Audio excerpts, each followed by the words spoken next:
book of Hebrew chapter 2, the Bible says 18th verse, for in that he himself has suffered being tempted, he is able to aid those who are tempted. Jesus suffered for you. He gave his life for you. He shed his blood for you. இந்த உலகத்துல ஒருவரும் உயிரை கொடுக்க முடியாது. நம்முடைய சரீரத்துல ஏதாவது ஒரு அவயவம் கெட்டு போனால் குடும்பத்துல இருக்கிறவங்க ஒரு அவயம் கொடுக்கலாம். போன வாரம் தமிழ்நாட்டுல ஒரு நியூஸ் வந்தது. தன் மகனுக்கு கிட்னி ஃபெயிலியர். டாக்டருக்கு சொன்னாங்க உடனடியாக இவனுக்கு கிட்னி மாற்ற வேண்டும். சொந்த பந்த ஜனங்கள் எல்லாரையும் செக் பண்ணி பார்த்தாங்க. அப்பா ரத்தம் அம்மா ரத்தம் எல்லாரும் செக் பண்ணி பார்த்தாங்க. வேலை எங்கேயாவது கிடைக்குமா என்று வெளியே பார்த்தார்கள். ஒன்னும் செட் ஆகல. அவருடைய அப்பா அதுதான் அந்த மகனுக்கு செட் ஆனது. அப்பாவுடைய காதுல விழுந்தது, சார் உங்க ரத்தம் உங்க கிட்னி உங்க பையனுக்கு மேட்ச் ஆகுது. அப்பா சொன்னார், என் உயிரே போட்டோம் என் பிள்ளைக்கு, தயவு செஞ்சு என் கிட்னி எடுத்துக்கொள்ளுங்க. என் மகன் பிழைக்க வேண்டும். என் மகன் பிழைக்க என் உயிர் போனா கூட பரவாயில்ல. ஒரு அன்பு, இப்படிப்பட்ட ஒரு அன்பு உலகத்தில் இருக்குமானா? ஒரு 20-30 வருஷம் மகனுக்காக ஒரு தகப்பனா தன் கிட்னியை கொடுக்க முடியும் என்று சொன்னார். உலகம் தோன்றதுக்கு முன்பாகவே உங்களை முன் குறித்தவர், உங்களை பேர் சொல்லி அழைத்த, உங்களை உண்டாக்கின தெய்வம் உன்னை எப்படி விடுவா? உன்னை எப்படி சாக விடுவா? உன்னை எப்படி அழிந்து போக விடுவா? நீ எப்படி கெட்டு போக அவர் விடுவா?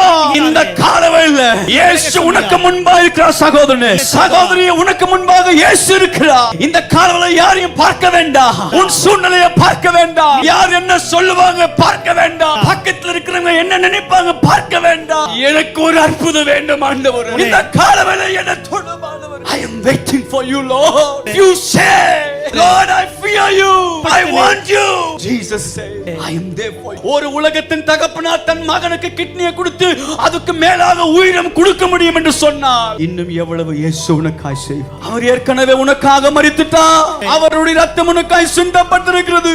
ஐயோ, உன் வழி மாற வேண்டுமே, உன் குடும்பம் மாற வேண்டுமே, உன் சூழ்நிலைகள் மாற வேண்டுமே, உன் மேல் இருக்கிற கடன் பிரச்சனைகள் மாற வேண்டுமே, நீ சுமந்து கொண்டிருக்கிற அந்த பழி மாற வேண்டுமே, உன்னுடைய சரீரத்தில் இருக்கிற வியாதிகள் மாற வேண்டுமே, உச்சம் தலை முதல் உள்ளம் கால் வரை இருக்கிற எல்லா பலவீனங்களை ஆண்டவர் சுமந்து கொண்டார். கல்வாரி சிலுவையில் ஒரு மனுஷன் இயேசுவை பார்த்து கேட்டார், how much you love me? He stretched his arm and died. One thing my friend, I'm so burdened in my heart. My heart is burning for you. நீ எதை இழந்தாலும் இன்னைக்கு இயேசுவை இழந்துடாத. நீ கோடி ரூபாயை இழந்தாலும் இன்றைக்கு இந்த காலவெளியில் இயேசுவை இழக்காதே.